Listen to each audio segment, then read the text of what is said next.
Friends, welcome to Latha's cook book. எல்லா ராத்திரியும் தீபாவளி அமக்களம் நடந்துட்டு இருக்கும். ஒரு பக்கம் பர்ச்சேசிங், ஷாப்பிங், டெய்லர்கிட்ட போய் ப்ளவுஸ் தைச்சு வாங்கிட்டு வருது, ஒரு பக்கம் பட்சணம், பலகாரம் இதெல்லாம் பண்ணுறது. நிறைய பேர் இப்போல்லாம் ஷாப்லேருந்து டைரெக்டாக வாங்கிட்டு விட்றா, அதுவும் ஓகே தான். ஆனாலும் நம்மள தீபாவளியில் ஒரு சில ஐட்டம் கண்டிப்பாக இருக்கும் எல்லார் வீட்லேயுமே. லேகியம் எப்படி முக்கியமோ தீபாவளி லேகியம், அதே மாதிரி மிக்சர் இல்லாத வீடே இருக்க முடியாது. மிக்சர் பண்ணுறதுன்னு அது ரொம்ப கஷ்டமான வேலை அப்படின்னு நினச்சிட்டு பண்ணாதவாளும் இருப்பாள். அதில் ஒன்றும் அப்படி ஒன்றும் பிரமாத வேலைகள் கிடையாது. என்ன, நம்ம தனித்தனியாக எல்லாத்தையும் பண்ணிக்க போகிறோம். அதனால் ரெண்டாக நம்ம ஸ்ப்ளிட் பண்ணி பண்ணிக்கலாம். ஒரு நாள் மைதா பிஸ்கெட்டு, ஒரு நாள் இந்த முள்ளு தேங்கோடல், ரிப்பன் பக்கோடா, அந்த மாதிரி கொஞ்சம் கொஞ்சமாக பண்ணிட்டு போகலாம் போர்ஷன்ஸாக. அதுக்கப்புறமா எல்லாத்தையும் ஒன்றா ஊற்றி ஒன்றா மிக்ஸ் பண்ணி கலக்க வேண்டியதான். உப்பு, உரப்பு, கருவேப்பிலை அதெல்லாம் போட்டுட்டு. ஸோ இது நான் எனக்கு தெரிஞ்ச மெத்தடில் நான் சொல்லியிருக்கேன், நீங்களும் பாருங்க. அப்புறம் என்னென்னாக்கா இன்னும் ஒரு பாயிண்ட் நான் சொல்லிக்கிறேன். இதில் நான் அந்த கடைசியில் மிக்ஸ் பண்ணும்போது நியூஸ் பேப்பரில் கொட்டி மிக்ஸ் பண்ணியிருக்கேன். அது நிறையா பேர் உடனே ஐயோ நியூஸ் பேப்பரை அதெல்லாம் இதுவே கலக்கவே கூடாது, அதில் என்னமோ ரொம்ப தப்பு அப்படின்லாம் சொல்லுவேன். நான் உடனே போய் கூகுளில் போய் சர்ச் பண்ணி பார்த்தேன். அதில் என்ன சொல்கிறாங்கன்னாக்கா, முன்னாடிலாம் அந்த மாதிரி ஒரு பயம் இருந்தது. இப்போ ரொம்ப வருஷமாக அதில் யூஸ் பண்ணுற இங்க் சோயா இங்க் அப்படின்னுட்டு அது ரொம்ப சேஃப்னு தான் சொல்கிறாங்க. முன்னாடிலாம் இருந்த இங்கில் தான் அந்த லெட்டுங்கிறது கலந்துருந்ததுன்னு இப்போ இல்லைன்னு. இருந்தாலும் நம்ம என்ன அதில் மிக்ஸ் பண்ணுறது ஒரு 2 minutes ஜாப் தான். அதனால உங்களுக்கு கேடு வந்துட போகிறதில்ல. அப்படியும் உங்களுக்கு பயமாக இருந்ததுன்னா நீங்கள் டப்பாலேயோ பெரிய கண்டெய்னர்லேயோ போட்டு நல்லா அதை மிக்ஸ் பண்ணிவிடலாம். ஸோ அந்த நியூஸ் பேப்பரில் நான் போட்ட ஒரு 2 நிமிஷத்துக்கு நீங்கள் எல்லோரும் எழுதக்கூடாது, அதுக்காக நான் சொல்ல வரேன். நானும் எல்லா இடத்தையும் படிச்சுட்டு இது கரெக்டாக என்னன்னு பார்த்துட்டு தான் பண்ணுறேன்னு வச்சுக்கோங்களேன். ஸோ வாங்கோ, இந்த மிக்சர் எப்படி பண்ணியிருக்கேன்னு பார்க்கலாம் வாங்க. மிக்சரில் நம்ம நிறைய விஷயங்கள் அதில் பண்ணுவோம். அதில் முதல்ல இப்போ பூந்தி பண்ணிடலாம், அதாவது காரா பூந்தி. இதுக்கு 1 டம்ளர் நான் கடலை மாவு எடுத்து வச்சுட்டுருக்கேன். அதுக்கு 1/4 டம்ளர் அரிசி மாவு, கொஞ்சம் கலர் நல்ல பவுன் கலராக வரணுங்கிறதுக்கு மஞ்சப்பொடி கொஞ்சம், உப்பு ரொம்ப கொஞ்சமாக போட்டுக்கணும். ஏன்னா மிக்சரில் நம்ம மேலே இது கலப்போம், அதனால் ரொம்ப கொஞ்சமாக உப்பு போட்டுட்டா போதும்.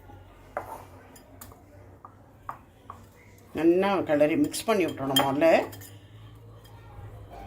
இப்போ இதை கரைச்சிக்கணும்.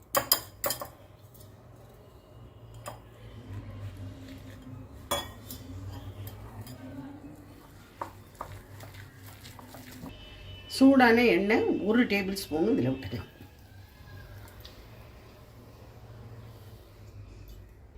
இந்த பூந்தியோட கன்சிஸ்டன்சி இப்படி இருக்கணும்.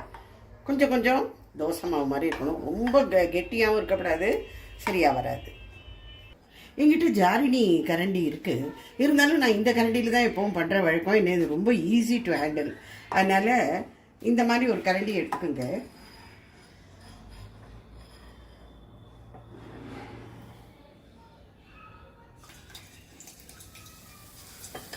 இந்த பாருங்கள் என்ன அழகாக விழறதுன்னு. இதை தட்டெல்லாம் படாது, இது தானே விழறது தான். எவ்வளோ அழகாக எவ்வளோ முத்து முத்தாக விழுந்திருக்கு பாருங்கள். இந்த வாலாகிறதெல்லாம் இருக்கக்கூடாது.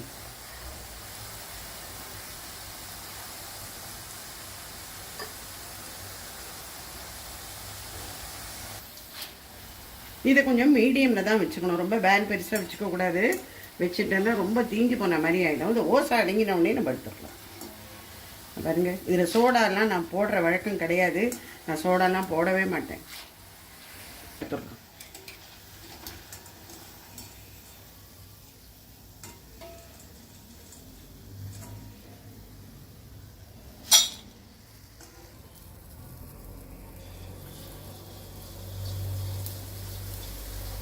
ஒரு வருஷம் போடுறதுக்கு முன்னாடி இந்த கரண்டியை முதல்ல நல்லா கையாலேயே அப்படியே நல்லா வழித்து க்ளீன் பண்ணிட்டுறணும்.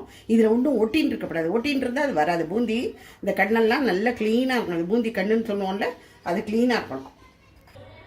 இது 1 டம்ளர், கிட்டத்தட்ட 1.25 டம்ளர் மாவுக்கு ஒரு பேசன்னால் நமக்கு பூந்தி கிடச்சிருக்கு.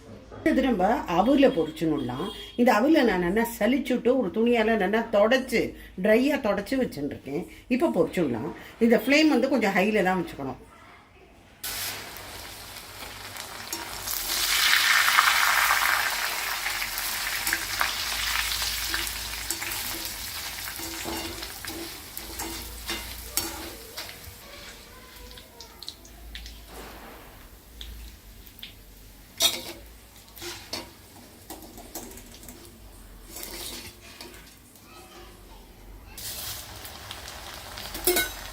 இப்போ ஓமப்பொடி பண்ணலாம். இதுக்கு நான் இங்கே 1 டம்ளர் கடலை மாவு எடுத்து வச்சுட்டுருக்கேன்.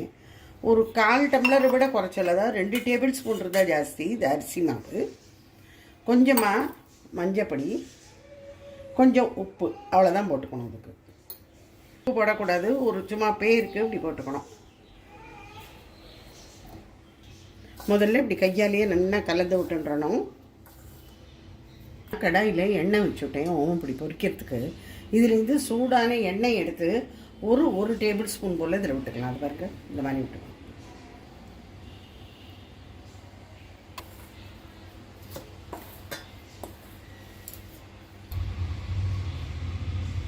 இப்போ கொஞ்சம் கொஞ்சமாக ஜலத்தை விட்டுட்டு இதை ஒரு சாஃப்ட் டோவாக நம்ம பிசைஞ்சு விட்டுறோம். இப்போ இந்த மாவை இதில் போட்டு விடலாம்.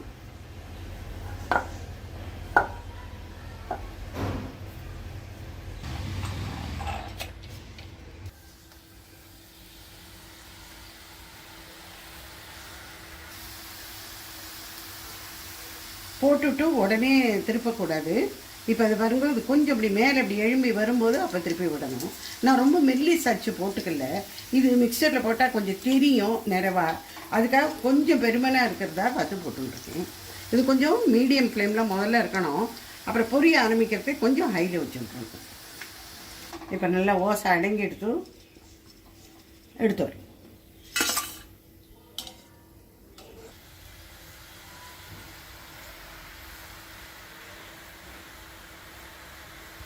இந்த ஓமப்பொடி பண்ணி முடிச்சிட்டோம். இது நான் கொஞ்சம் கனமாக தான் போட்டிருக்கேன். ரொம்ப மெல்லிஸ் இது நான் போடலை. இது மிக்சரில் இது நல்லா இதுவாக ப்ராமினெண்ட்டாக தெரியும், அதுக்காக இதை பண்ணியிருக்கேன். பாருங்கள், நல்ல கரகரன்னு வந்துருக்கு பாருங்கள். இதுவும் ஒரு பேசன் நம்ம எடுத்து வச்சுட்டுருக்கோம் கணக்கு. இப்போ அடுத்தது நம்ம பிஸ்கெட் பண்ணுவோம். மிக்சரில் இதுதான் எல்லாருக்கும் பிடிக்கும். முதல்ல இது தான் எடுத்து பொறுக்க எல்லோரும் சாப்பிடுவா. நான் இங்கே பெரிய டம்ளராகவே 1 டம்ளர் போட்டுருக்கேன். அதில் கொஞ்சோண்டு சால்ட்டு, இது ரூம் டெம்பரேச்சர் எண்ணெய் தான் விடணும். இது கொதிக்கிற ஆயிலெலாம் விட்டுறக்கூடாது. 2 டேபிள் ஸ்பூன் ஆயில் விட்டுக்கணும் முதல்ல.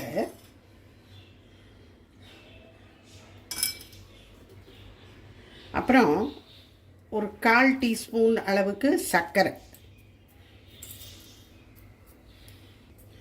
போட்டுவிட்டு முதல்ல கையால் நல்லா கலந்து விட்டுண்டு அப்புறம் கொஞ்சம் கொஞ்சமாக ஜலம் விட்டுன்னு ரொம்ப கெட்டியாக பிசையணும். இதில் ஜலத்தெல்லாம் ரொம்ப கொட்டிடக்கூடாது. இதை பிசைஞ்சிட்டு மேலேருந்து கொஞ்சம் ஒரு 1/2 ஸ்பூனுக்கு பக்கமாக எண்ணெயை விட்டுவிட்டு அப்படியே மூடி வச்சிடலாம் ஒரு 10 நிமிஷத்துக்கு. இப்போ நல்லா இட வரும். இப்போ இந்த மாவை எடுத்து நல்ல பெரிய ரொட்டியாக இப்படி இட்டுன்னு ஒன்று இதை சின்ன சின்னதுவாக கட் பண்ணின்றணும். உங்களுக்கு பிடிச்சமான ஷேப்பில் ஸ்கொயராகவும் கட் பண்ணிக்கலாம், இல்லை டைமண்ட் ஷேப்லேயும் பண்ணிக்கலாம். கிராஸ்லேயும் போட்டுருக்க மாதிரி சோமாசி கட்டர்னு உண்டு இல்லை, அது இருந்தால் அதாலேயும் கட் பண்ணலாம். நான் இங்கே கத்தி இருக்குது இல்லையா, அதால் பண்ணிட்டுருக்கேன். இப்போ இப்படி கிராஸில் இப்படி போடுங்க, டைமண்ட் ஷேப் போடணுன்னு. இது அப்படியே அப்படி எடுத்துட்டுருக்கு. தனித்தனியாக பிக்கணுங்கிற அவசியம் இல்லை, அது எண்ணெயில் போட்டாலே பிரிஞ்சிடணும்.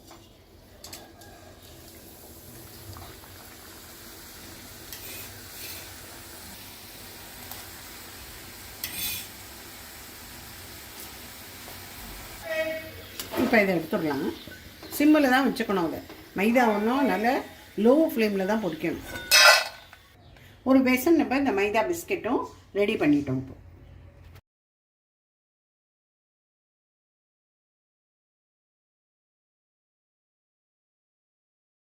மிக்சரில் எல்லாருக்கும் பிடிச்சமான இந்த வேர்க்கடலையை நம்ம போட்டு விட்றோம். இதுக்கு நான் இங்கே ஒரு கண்ணு எடுத்து வச்சுருக்கேன். இது எத்தனை போட்டாலும் போராதுன்னு வச்சுக்கோங்க. இது நல்ல ஒரு படபடன்னு சத்தம் வர வரைக்கும் இதை நம்ம ஃப்ரை பண்ணி எடுத்துக்கணும்.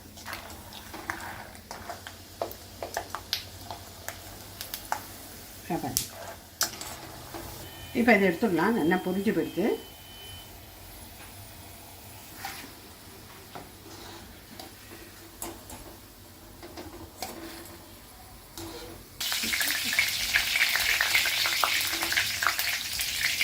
கருவேப்பிலையை பொரிச்சு வைக்கணும்.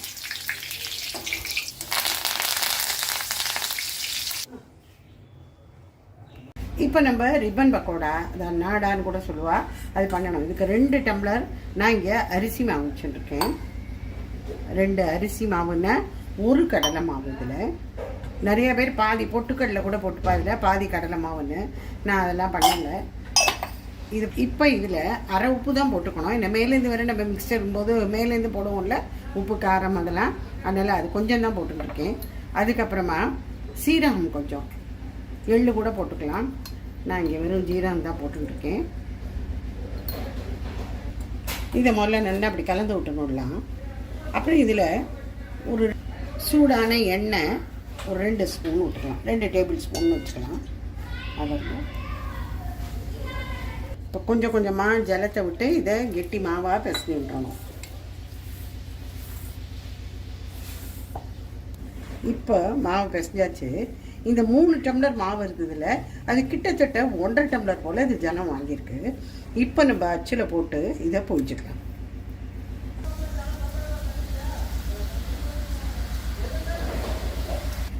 இதை படுத்துக்கலாம்.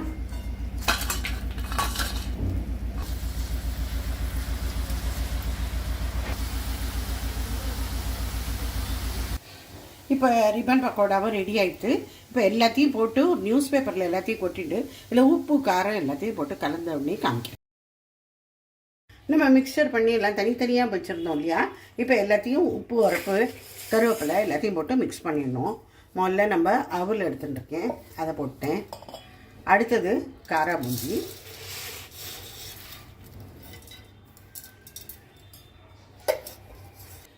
இது வந்து பிஸ்கெட், இது வந்து ஓமப்பொடி,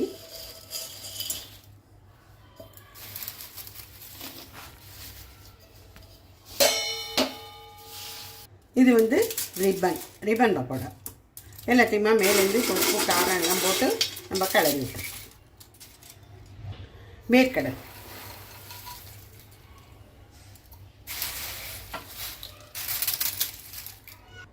இதில் உப்பு, காரம், பெருங்காயம், கருவேப்பிலையை போட்டு அப்படியே கையால் அப்படியே க்ரஷ் பண்ணி விட்ருக்கேன். இது இப்போ நம்ம இதில் தூவி இதை கலந்து விட்றோம்.